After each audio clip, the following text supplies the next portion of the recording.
가스펠 프로젝트 성경 공부 첫 번째 시간에 오신 여러분들을 정말로 진심으로 환영합니다. 이제 앞으로 우리가 이 가스펠 프로젝트라는 성경 공부 교재를 가지고 같이 함께 말씀을 공부할 텐데요. 이 공부하는 시간을 통해서 여러분들이 예수님을 만나고 또 예수님과 깊은 교제의 시간이 있는 그러한 시간이 되기를 주님의 이름으로 축복합니다. 자, 그래서 우리가 이제 한동안 같이 공부하게 될 가스펠 프로젝트 내용은요, 위대한 복음이라는 제목의 교재예요. 여러분, 복음이라는 말을 많이 들어봤죠? 복음, 그러니까 가스펠. 그리고 이 가스펠, 이 복음을 다른 말로 또 어떻게 표현해요? 기쁜 소식, good news라고 이렇게 이야기하기도 하잖아요. 그럼 이 복음은 무엇이고 기쁜 소식은 무엇일까? 복음과 기쁜 소식은요, 바로 하나를 가리키고 있는데 바로 이 예수님을 가리켜 말하는 것이에요. 즉 예수님이 복음이시고 예수님이 기쁜 소식이 되신다는 것입니다. 그래서 우리가 이제 앞으로 같이 함께 보게 될 위대한 복음이라는 이 교재 속에서 우리가 좀 예수님을 알아가고 또 예수님을 만나고 또 예수님과 함께하는 시간을 보내려고 합니다. 이 시간들을 통해서 정말 여러분들의 마음속에 예수님이 찾아와 주시고 또 여러분들의 삶 속에 예수님이 함께 해주셔서 예수님과 더욱더 깊은 교제가 있고 또 예수님께서 함께 하시는 그러한 은혜가 충만한 시간이 되기를 다시 한번 주님의 이름으로 축복합니다. 자, 그래서 오늘은 이 가스펠 프로젝트 첫 번째 시간, 여러분들이 받으신 교재를 보시면요, 이제 우리가 오늘은 1과 오랜 약속을 이루실 분이 오시다 라는 이 세션을 우리가 함께 공부하도록 하겠습니다. 여러분, 혹시 나는 누구인가 라는 생각을 해본 적이 있으신가요? 나는 누구인가? 좀 어려운 말로 표현하면 정체성이라고도 하죠. 이 정체성이 우리에게 굉장히 중요해요. 왜냐하면 나는 누구인가, 나의 정체성을 알게 되면요, 내가 해야 할 것이 무엇인지, 내가 어떻게 살아야 할 것인지를 알게 되기 때문이에요.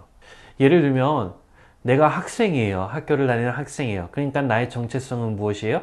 나는 공부하는 학생이에요. 그러면 내가 해야 할 일은 무엇일까요? 바로 공부하는 거죠. 근데 내가 학생이라는 이 정체성을 잊어버린 사람들은요, 공부를 하지 않아요. 다른 것들을 하죠. 이처럼 정체성을 아는 것이 굉장히 중요해요. 그래서 어떤 사람들은 자기의 정체성을 내 조상이 누구인지 찾아보기도 하고 이런저런 방법으로 자기만의 정체성을 찾으려고 해요. 왜냐하면 정체성을 찾고 또 정체성을 가지고 있는 사람은요, 어렵고 힘들더라도 그 어렵고 힘든 시간들을 이겨내게 돼요. 계속해서 살아내게 돼요. 그런데 이 정체성을 잃어버린 사람은요, 나는 누구인가? 나는 여기서 지금 무엇을 하고 있나? 라는 이러한 고민과 방황 속에 인생을 포기하게 되는 경우를 우리가 종종 보게 돼요. 그래서 정체성을 아는 것이 굉장히 중요해요. 마찬가지로 여러분들, 예수님은 누구십니까? 라는 이 질문에 우리가 명확한 답을 알고 있어야지만이 예수님께서 우리를 위하여 해주신 일이 무엇인지를 정확하게 이해하고 깨달을 수 있게 돼요. 그래서 우리가 함께 예수님이 누구신지를 살펴보려고 하는데요. 오늘 우리가 교재를 통해서 함께 보게 될 말씀은요, 마태복음 1장에 나오는 말씀이에요. 이 마태복음은 우리가 잘 아는 것처럼 신약 성경의 가장 첫 번째 책이에요. 성경이 구약과 신약으로 나누어지게 되는데요. 구약과 신약에 나누어지는 기준이 무엇인가 하면은 바로 예수님이에요. 그러니까 구약에는 아직 오시지 않은 예수님에 대해서 약속해주고 보여주고 계시는 거예요. 근데 이 신약의 말씀은요, 오신 예수님에 대해서, 예수님이 하신 일들에 대해서, 또 예수님이 이루어 주신 것들에 대해서 계속해서 설명하고 또 증거하고 있는 말씀이 바로 이 신약의 말씀이에요. 그 신약의 말씀 중에서 가장 먼저 나오는 책이 마태복음이라는 책인데, 이 마태복음을 기록한 사람은 마태라는 예수님의 제자였어요. 이 마태라는 예수님의 제자가 예수님에 대해서 소개하기를 시작하면서 가장 먼저 마태복음 1장에 어떠한 말씀으로 시작하고 있냐 하면 예수님의 계보에 대한 말씀을 기록하고 있어요. 그래서 마태복음 1장 1절부터 보게 되면 아브라함으로부터 시작해서 아브라함은 이삭을 낳고 이삭은 야곱을 낳고 야곱은 이렇게 계속해서 누가 누구를 낳고 이러한 계보의 말씀을 기록해 두었는데요. 이 말씀을 기록해 둔 이유가 있어요. 예수님에 대해서 소개하면서 예수님이 죽은 사람을 살리셨다. 아니면 예수님이 물고기 2마리와 떡 5개로 5,000명이 넘는 사람을 먹이셨다라는 이러한 정말 기상천외와 같은 이야기들로 시작하면은 뭔가 말씀을 읽는 처음 이 성경을 접하게 되는 사람들도 관심을 갖고 보게 되지 않을까라는 생각을 하게 되는데요. 그러한 기적과 같은 이야기들보다도 예수님의 계보에 대해서 이 예수님의 계보에 관한 말씀으로 예수님을 소개하고 있는 데는 그 이유가 있어요. 왜냐하면 이 말씀을 통해서 예수님의 뿌리가 어디에 있는가, 예수님이 어디에서부터 오신가라는 것을 우리가 보게 되는데, 즉 다른 말로 예수님의 정체성, 예수님이 누구신가를 우리가 발견할 수 있게 돼요. 아까도 말씀드렸듯이 예수님이 누구신가를 알게 되면요, 예수님이 우리를 위해서 하시고자 하는 일이 무엇인지를, 또 예수님이 우리에게 이루고자 하는 것이 무엇인지를 우리가 깨닫고 알 수 있게 돼요. 그래서 이 마태는요, 마태복음 말씀을 시작하면서 예수님의 계보에 관한 말씀으로 시작하고 있는 것이에요. 그래서 이 예수님의 계보에 관한 말씀, 누가 누구를 낳고 또 누구는 누구를 낳고, 어떻게 보면 굉장히 지루해 보일 수 있는 이야기지만 이 이야기 속에서 마태가, 예수님의 제자였던 마태가 소개하고자 하는 예수님의 모습이 어떠한 모습인지를 우리가 함께 이 시간을 통해서 찾아보기를 원합니다. 그래서 가장 먼저 예수님은 누구십니까? 1번 보게 되면 예수님은 세상에 복을 가져오시는 아브라함의 자손입니다. 1절에서 5절까지 보게 되면은 예수님의 계보가 등장하고 있는데요. 이 예수님의 계보의 특징이 있다면은 14대씩, 그러니까 14대씩 나누어서 세 부분으로 나누어져 있어요. 그리고 이 세 부분에 나누어진 이 말씀들 속에서 예수님의 정체성을, 예수님이 하시고자 하는 일들을 우리가 보게 돼요. 그 첫 번째가 바로 아브라함의 자손으로 오신 예수님. 그러니까 세상의 복을 가져오시는 아브라함의 자손으로 오신 예수님, 이렇게 소개를 하고 있는데요. 여러분 한번 생각해 보세요. 가족은 어떤 것이 있나요? 가족이라고 하면은 서로 공통점이 있잖아요. 그렇죠? 서로 비슷한 모습도 있고 또 서로 공유하는 것들도 있어요. 그것이 바로 한 가족이 되었다라는 것을 의미하기도 해요. 그럼 아브라함의 자손으로 오신 예수님라는 이 말씀에는요, 예수님이 어떠한 분이다, 예수님이 우리에게 어떤 일을 하시는 분이다라는 것을 우리가 짐작해 보게 하는 말씀인데요. 창세기 말씀에 보게 되면 하나님께서 아브라함에게 이렇게 약속해 주셨어요. 내 씨로 말미암아 천하 만민이 복을 받으리니. 그러니까 하나님께서 아브라함에게 약속을 해주셨는데, 아브라함아, 너의 자손을 통해서 천하 만민이, 온 세상 사람들이 복을 받게 될 것이다 라고 이렇게 말씀해 주셨어요. 그리고 오늘 말씀에서는 아브라함의 자손으로 오신 분이 예수님이라 라고 하고 있어요. 그러니까 이 말씀의 의미는요, 예수님은 우리에게 또 세상에 복을 가져다 주시는 분이다 라는 것을 우리가 보게 됩니다.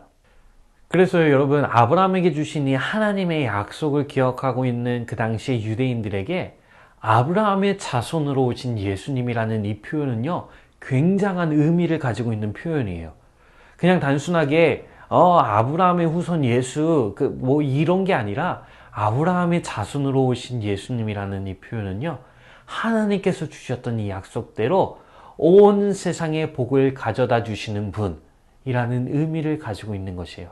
그러니까 예수님은 그러한 분이라는 것이에요. 예수님께서 복을 가져다 주시는 분, 세상에 복을 주시는 분이 바로 예수님이시라는 것이에요. 그렇다면 이 복은 누가 받는 복이냐? 여러분, 이 복은요, 유대인들만 받는 복이 아니에요.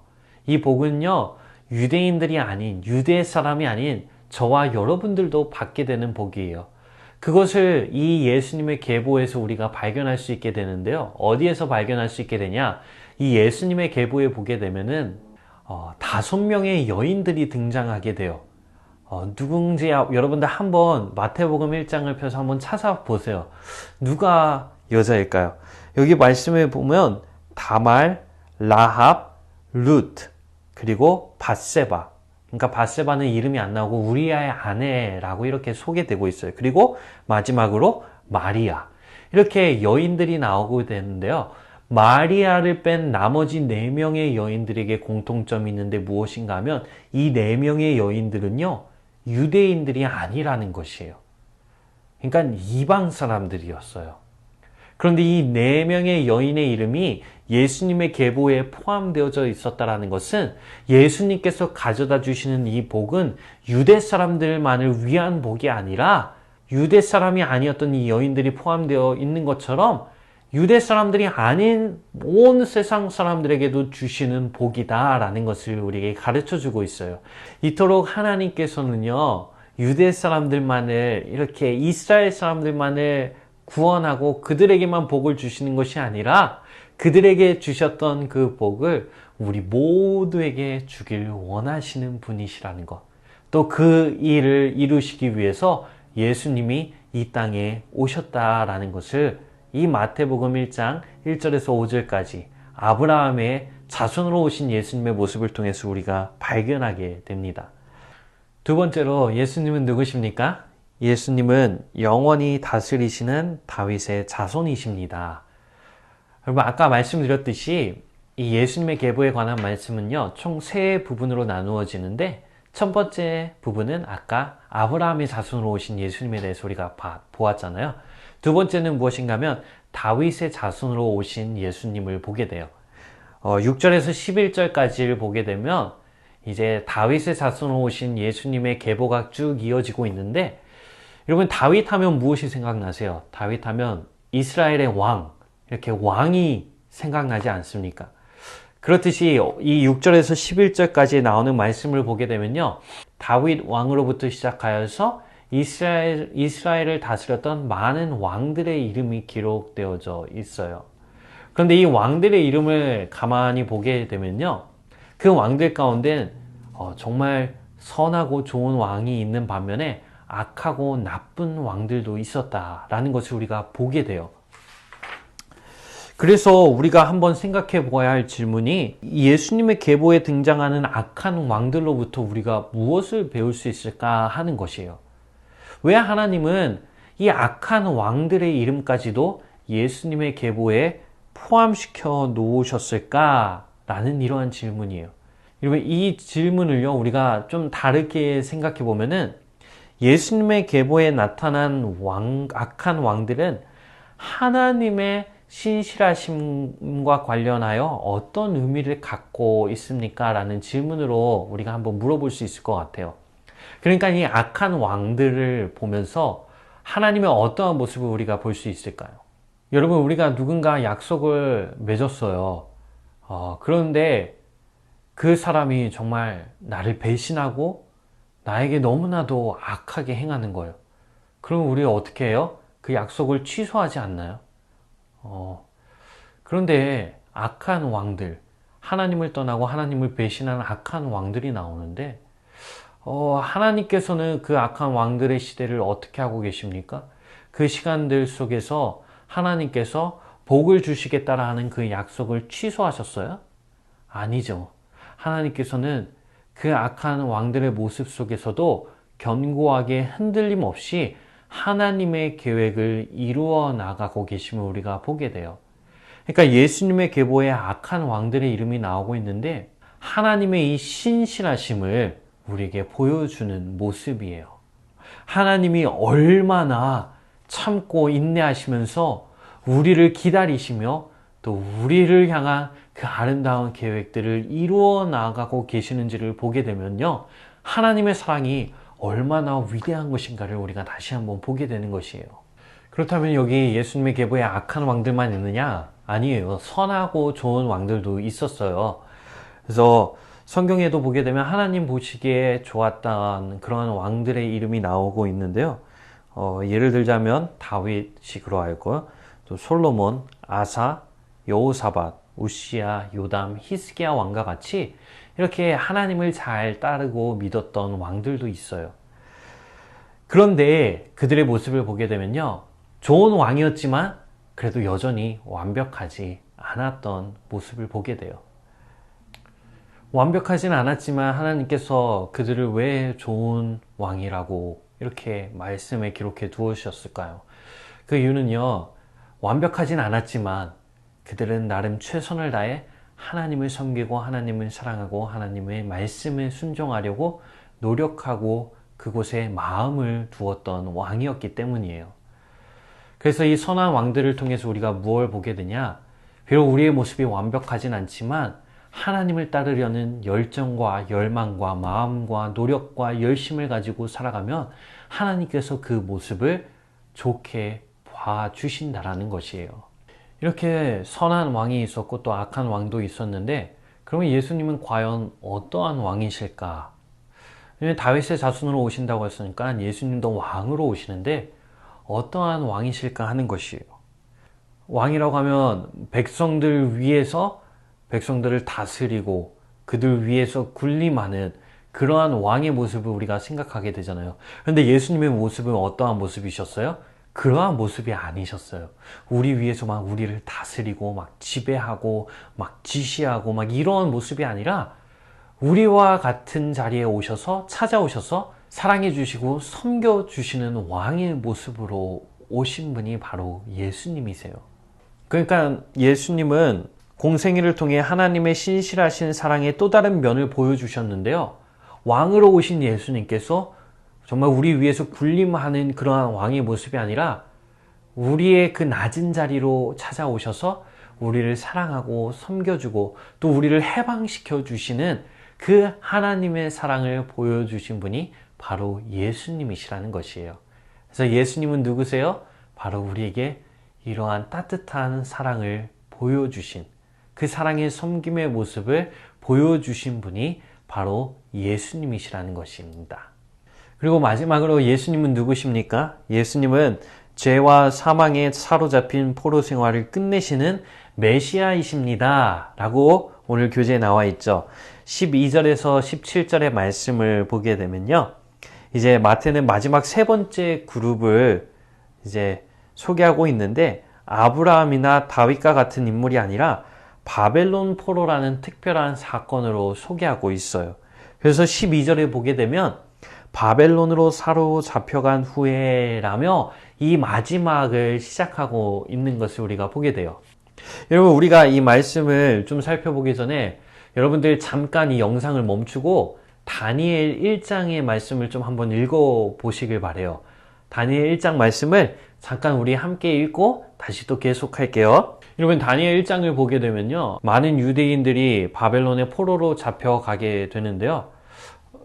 그렇게 되면서 어떤 일이 생깁니까? 하나님을 예배하고 섬기는 그 백성으로서의 정체성을 지키기가 어려워졌어요. 그런데 다니엘과 세 친구들과 같이 정말 하나님을 끝까지 따르길 원했던 사람들이 있었고, 그 사람들은 그러한 포로 생활 속에서도 하나님을 예배하고 하나님의 말씀을 지키기 위해서 정말 너무나도 열심히 애를 썼던 사람들의 모습을 우리가 보게 돼요. 그러한 사람들을 중심으로 해서 회당이라는 곳이 만들어졌고요. 그 당시에 그 회당을 중심으로 많은 사람들이 하나님을 예배하였고, 또 그 회당을 중심으로 서로 함께 교제하며 정말 하나님을 예배하고 또 자녀들을 교육하며 그러한 하나님 나라의 공동체의 삶을 계속해서 살아가게 되었다라는 모습을 우리가 볼 수 있어요. 그러니까 바벨론 포로기에 유대인들은 자기 정체성을 지키기 위해서 이렇게 열심히 노력했다라는 것이에요. 그렇게 시련 중에도 신앙을 지키고자 했던 이러한 신실한 사람들로부터 우리가 무엇을 배울 수 있을까요?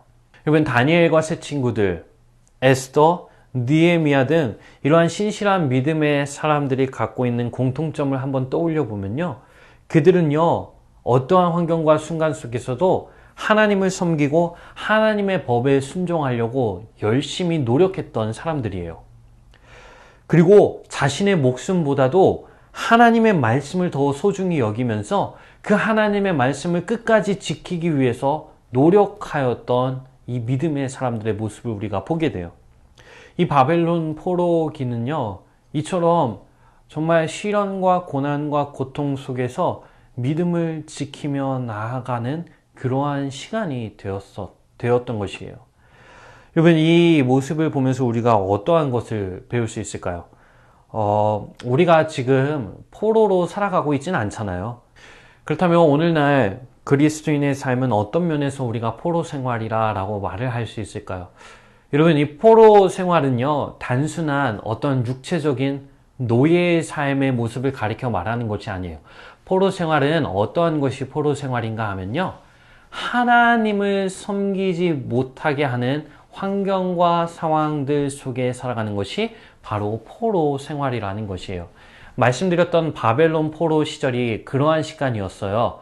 하나님을 섬기지 못하고 하나님을 예배하지 못하고 하나님의 말씀을 순종하지 못하도록 방해하는 것들이 참 많았던 시간이 바로 이 바벨론 포로 시간이었어요.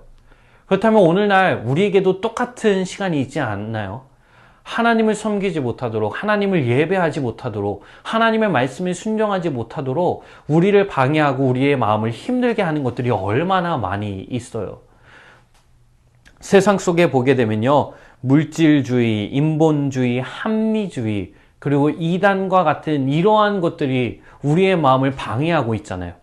그것뿐만이 아니라 세속적인 사상들, 성적인 타락, 또 마약, 또 세상에 있는 정말 쾌락들, 또 질병들, 이러한 것들이요, 하나님을 섬기고 하나님을 예배하는 것을 방해하고 못하게 하도록 우리의 마음을 흔들어 놓는 것이에요. 그러니까 이 포로 생활은요, 하나님의 것보다 세상의 방법대로, 세상의 것대로 살아가는 게 더 쉬운 생활이 포로 생활인 것이에요. 바벨론 포로 시절에도 바벨론에서 그냥 하라는 대로 하면 편한 거예요. 몸은 좀 피곤할 수 있겠지만 그래도 걱정 없이 살아갈 수 있는 거예요. 그런데 그렇게 살아가다 보면 하나님을 떠나게 되는 것이에요.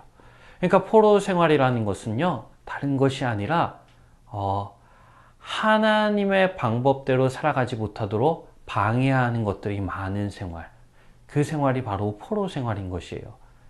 그래서 우리가 살아가는 이 생활도 어떻게 보면 포로 생활과도 같은 것이에요. 왜냐면 여러분, 말씀대로 살아가는 것보다 그냥 우리가 원하는 대로, 또 세상의 방법대로, 세상의 이치대로 살아가는 게 너무나 편하고 그게 어떻게 보면 더 쉬워 보여요.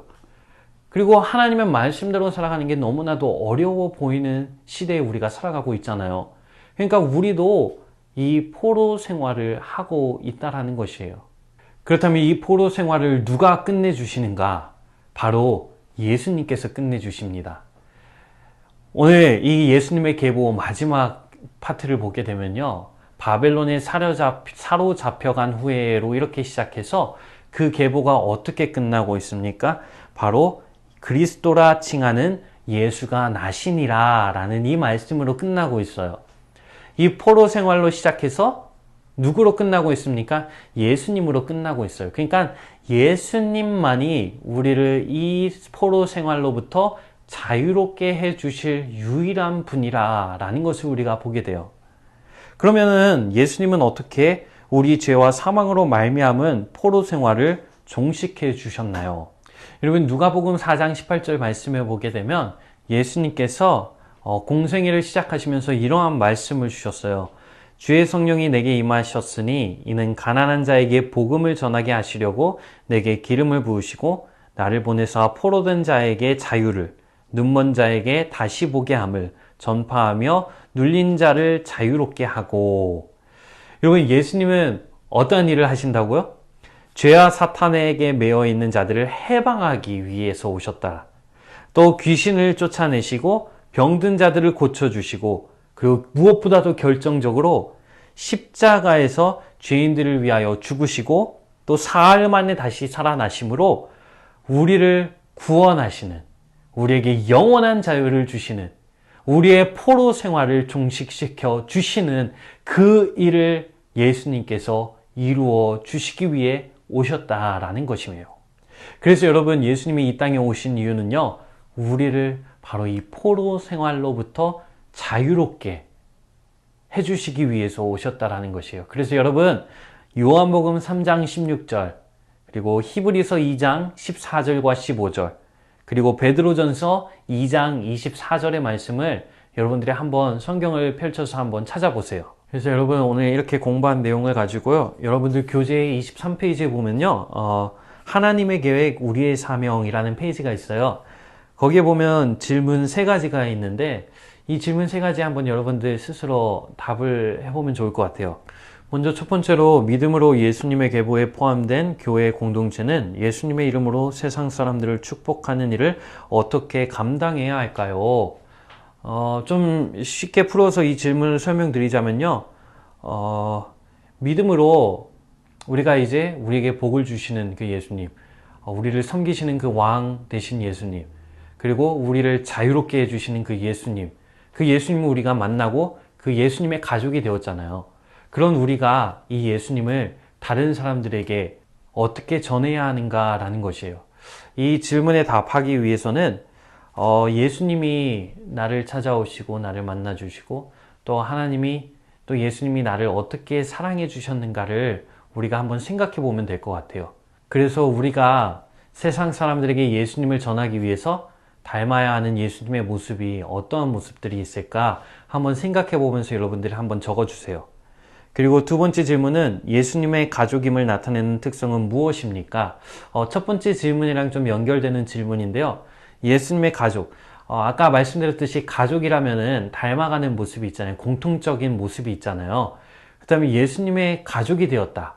그러면은 그 가족됨을 우리의 삶 속에 어떠한 모습을 통해 나타나게 되는지 여러분들이 한번 생각해보고 한번 적어보세요. 그리고 마지막으로, 예수님이 죄와 사망에서 건져주신 구원의 은혜를 믿지 않는 사람들에게 어떻게 전해야 할까요? 이 질문은요, 뭐 한 가지의 답이 있는 것 같진 않아요. 여러 가지 방법이 있을 것 같아요. 근데 여러분 한번 생각해 보세요. 예수님을 알지 못하고 예수님을 믿지 못하는 사람들에게 내가 어떻게 하면 예수님을 전할 수 있을까? 라는 이러한 고민을 가지고 한번 좀 이 질문에 답을 하면 좋을 것 같아요. 네, 여러분, 이렇게 예수님의 계보를 통해서 우리가 예수님이 누구신지를 발견할 수 있어요. 예수님은 누구시라고요? 우리에게 복을 가져다 주시는 분이라고요. 또 예수님은 누구세요? 우리를 섬기시고 또 우리를 사랑해 주시는 왕이시라는 것. 그리고 또 예수님은 누구세요? 바로 우리를 이 지긋지긋한 포로 생활로부터 자유롭게 해주시는 분이라는 것. 여러분, 이게 바로 예수님의 모습입니다. 여러분, 이 예수님의 모습을 기억하면서 정말 나를 찾아오신 예수님이 이러한 분이셨구나 라는 것을 우리가 다시 한번 좀 생각해 보았으면 좋겠습니다. 다시 한번 정리하자면, 예수님은 우리에게 복을 주시는 분, 그리고 예수님은 우리를 섬기시고 또 우리를 세워주시는 왕, 그리고 또 예수님은 우리를 자유롭게 해주시는 분. 여러분, 이 예수님의 모습을 우리가 다시 한번 기억하면서 그 예수님께서 하신 일들을 한 주간 여러분들 묵상하면서 그 예수님과 함께 하루하루를 살아가며 기쁨과 감사함이 넘치는 그러한 은혜의 한 주가 되기를 주님의 이름으로 축복합니다. 여러분들 한 주도 잘 지내시고요. 우리 금요일날 밤에 함께 만나서 또 기도하기로 해요. 그때까지 여러분들 평안하시고 또 화이팅 하세요.